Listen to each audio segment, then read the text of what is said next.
Can Suyu kanalıma hoş geldiniz. Kanalıma abone olmayı, bildirim zillerini açmayı, eğer videomu beğenirseniz beğen tuşuna basmayı unutmayın lütfen. Bana destek olabilmek için videomu lütfen sonuna kadar izleyin. Bugün sizlere kökleri tamamıyla bitmiş, kökleri çürümüş orkidelerin nasıl tekrar kök verdirilebileceğini ve bu verdirirken kullanabileceğimiz 4 metodun nasıl olduğunu ve bu en iyi metodu, benim bu 4 metodu da denedim. Bunları nasıl denediğimi de göstereceğim. Ve ileride önümüzdeki 4 tane videom da bu konular üzerinde olacak. Bugün ise size bu gördüğünüz orkidemin nasıl canlandığını anlatacağım. Nasıl yaptığımı anlatacağım. Öncelikle şunu söyleyeyim. Hem size gösterirken nasıl olduğunu, bu yönteme ne kadar etkili olduğunu görün istiyorum. Yani yaklaşık 12-13 tane kök 2 hafta içerisinde ölmüş orkidem, tamamıyla bitmiş orkidem 12-13 tane kök verdi. Bunları 1-2 hafta sonra, biraz daha uzadıktan sonra tekrar bir toprağın içerisine dikip canlandıracağız. Tekrar büyümesini sağlayacağız. Öncelikle şunu söyleyeyim. 4 çeşit yöntem kullandım. Bir yerden bitmiş 4 tane orkide satın aldım. Ve nasıl canlandırılabileceğine baktım. Yani bildiğim kadarıyla 4-5 çeşit bu şekilde orkide canlandırma şekli var. Bir, bu şekilde su kürüyle benim en çok verim aldığım su kürüyle canlandırma. İki, ters su kürüyle yapraklarını suya koyarak gövdesini dışarı atarak canlandırma. Üç, bir ip veyahut da bir bez yardımıyla bezi köküne sarıp o şekilde canlandırma. 4. Kum içerisinde veyahut da taş üzerine koyarak canlandırma. 5. Bir de onu da gördüm. Onu daha denemedim. Sünger içerisinde canlandırma. Ama şunu söyleyeyim burada. Eğer beni takip etmeye devam ederseniz şu önümüzdeki 2 hafta içerisinde uygulamış olduğum 4 yönteminde ne kadar işe yaradığını ve bu yöntemlerin içerisinde en iyi hangisinin olduğunu gözünüzle görebileceksiniz. Yani buradan görebileceksiniz. Gördüğünüz gibi bu orkidemi ben su kürüyle sadece suyun içerisine koyarak 2 tane kök kalmıştı. Bir tane kök de çürüdü. Fakat bir kökünden bir bardağın içerisine birazcık su koydum. O suya da o kökü az bir şey o kökü değdireceksiniz. Suya kökün değmesi lazım yani. Kök suya değdikten sonra şöyle 2-3 santim suya kök geldiği zaman bu sizin orkidenizin canlanmasına gerçekten vesile olacaktır. Görüyorsunuz yaklaşık 10-15 tane yeni kök sanki böyle saç çıkar gibi yani müthiş bir şekilde yeni kökler vermeye başladı.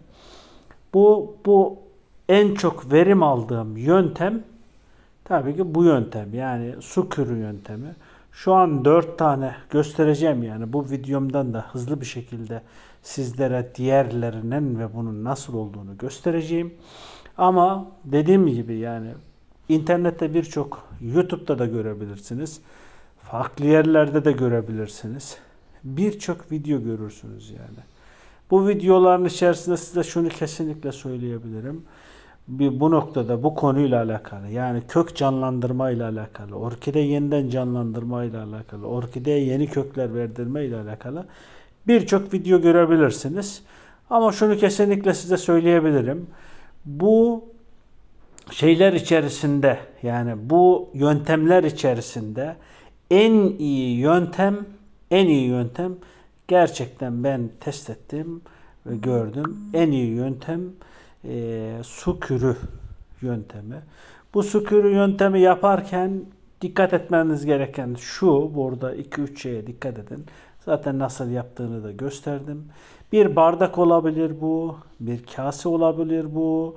Yani orkidenizin köklerinin rahatlıkla sığabileceği bir tek kök olduğu için ben küçük bir cam kullandım. Ama orkidelerinizin köklerinin tamamıyla sığabileceği bir şey olması lazım. Bu kabın içerisine orkidenizi koyarken orkidenizin o sert kök kısmının değmemesi lazım. Sadece gerçek köklerin, uzun köklerin uçlarının bir kısmı değdiği zaman bu orkidenizin diğer köklerini yeni kökler vermesine gerçekten yeterli olacaktır. Burada şunu da özellikle belirtmek istiyorum.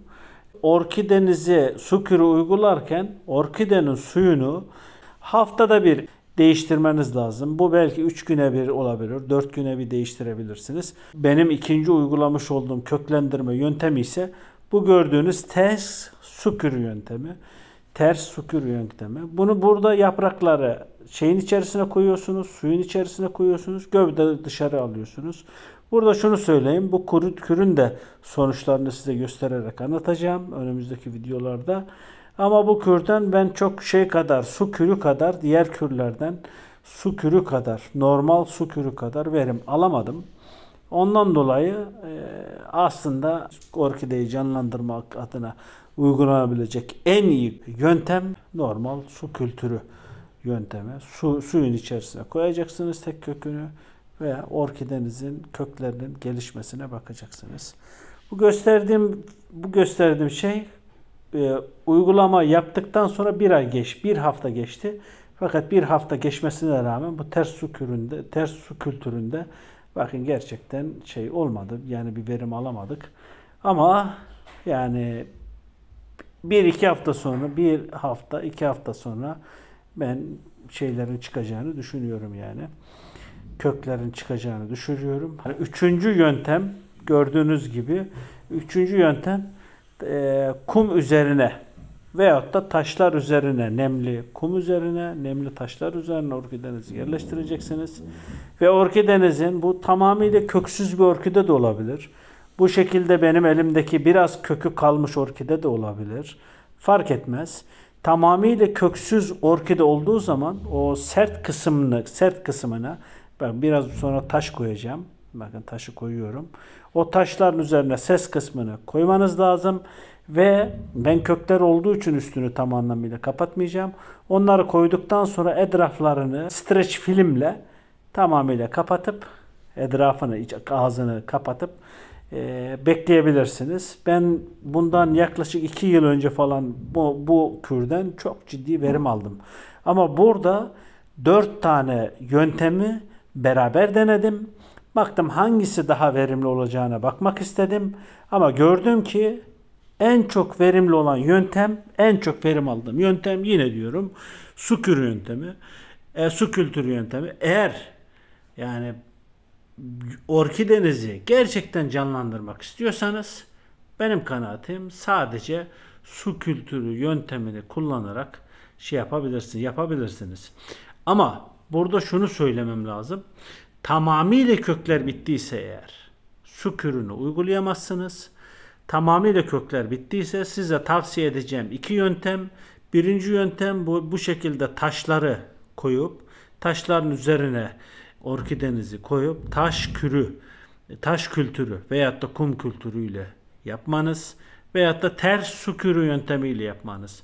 Ters su kürü yöntemiyle yaptığınız zaman da sert kısımlarını kesinlikle sulandırmayın. Sert kısımlarını sulandırdığınız zaman orkideleriniz küfleniyor ve zarar görüyor.